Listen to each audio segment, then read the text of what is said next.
மாவட்டத்திலிருந்து தொடர்ந்து அரங்கேற்றப்பட்டு வரும் கனிம வள கொள்ளையை தடுக்க வலியுறுத்தி வழக்கறிஞர்கள் ஆர்ப்பாட்டம் செய்தனர்.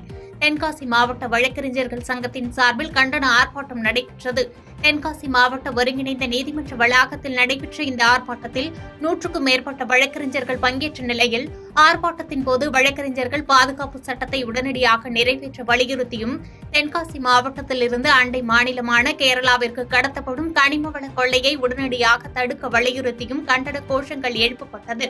சென்னை திருவான்மியூரில் வழக்கறிஞர் கௌதமன் வெட்டி படுகொலை செய்யப்பட்டதற்கு கண்டனம் தெரிவித்தும் குற்றவாளிகள் மீது கடுமையான நடவடிக்கைகள் எடுக்கவும் வலியுறுத்தப்பட்டது.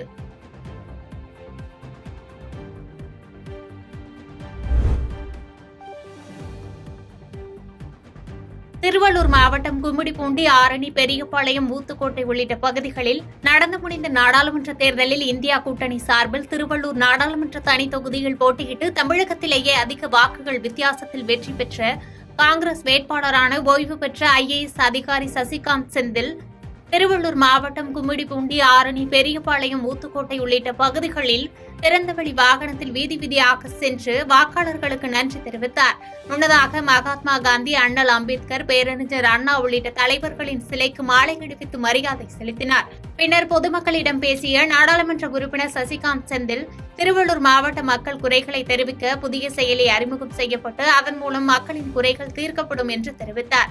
இந்த நிகழ்வின் போது கும்மிடிப்பூண்டி திமுக சட்டமன்ற உறுப்பினர் DJ கோவிந்தராஜன் உட்பட பலர் கலந்து கொண்டனர்.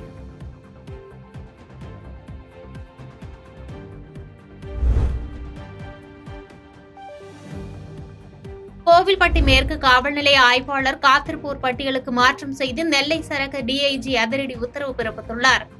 தூத்துக்குடி மாவட்டம் கோவில்பட்டி மேற்கு காவல் நிலையத்தில் ஆய்வாளராக கிங்ஸ்லி தேவானந்த் பணியாற்றி வந்தார்.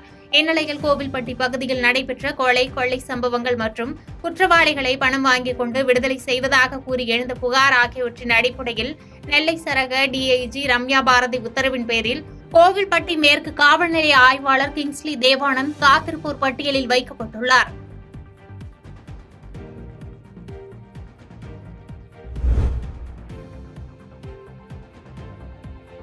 செங்கத்தில் கடந்த 3 மாதங்களில் தொலைந்த 14 செல்போன்களை காவல்துறையினர் கண்டுபிடித்து உரியவரிடம் ஒப்படைத்தனர்.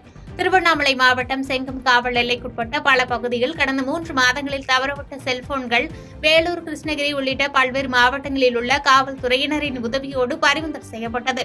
இந்நிலையில் 14 செல்போன்களை செங்கம் காவல் துணை கண்காணிப்பாளர் தேன்மொழிவேல் தவறவிட்டவர்களை செங்கம் காவல் நிலையத்திற்கு வரவழைத்து அவர்களிடம் உள்ள செல்போன் ஆவணங்களை சரிபார்த்து செல்போன்களை வழங்கி மீண்டும் செல்போன் தொலைக்காமல் பத்திரமாக வைத்துக் கொள்ளும்படி அறிவுரை கூறினார்.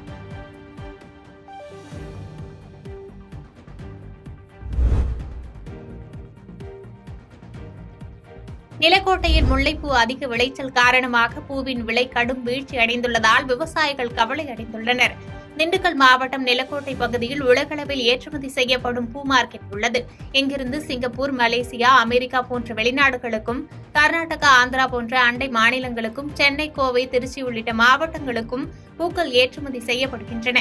இந்நிலையில் மல்லிகைப்பூ 1000 ரூபாய்க்கும், ஜாதிப்பூ கிலோ 500 ரூபாய்க்கும் மேல் விற்பனை செய்யப்படுகிறது. இதனைத் தொடர்ந்து முல்லைப்பூ விளைச்சல் அதிகமாக உள்ள காரணத்தால் முல்லைப்பூவின் விலை அதிகபட்சமாக 100 ரூபாய்க்கு மட்டுமே விற்பனை செய்யப்படுவதால் விவசாயிகள் வேதனை அடைந்துள்ளனர். பாதகம் செய்பவரை கண்டால் நாம் பயங்கொள்ளலாகாது பாப்பா, மோதி மிதித்து விடு பாப்பா, அவர் முகத்தில் உமிழ்ந்து விடு பாப்பா. அண்மை செய்திகளை உடனுக்குடன் தெரிந்து கொள்ள இணைந்திருங்கள் இயம்நாடு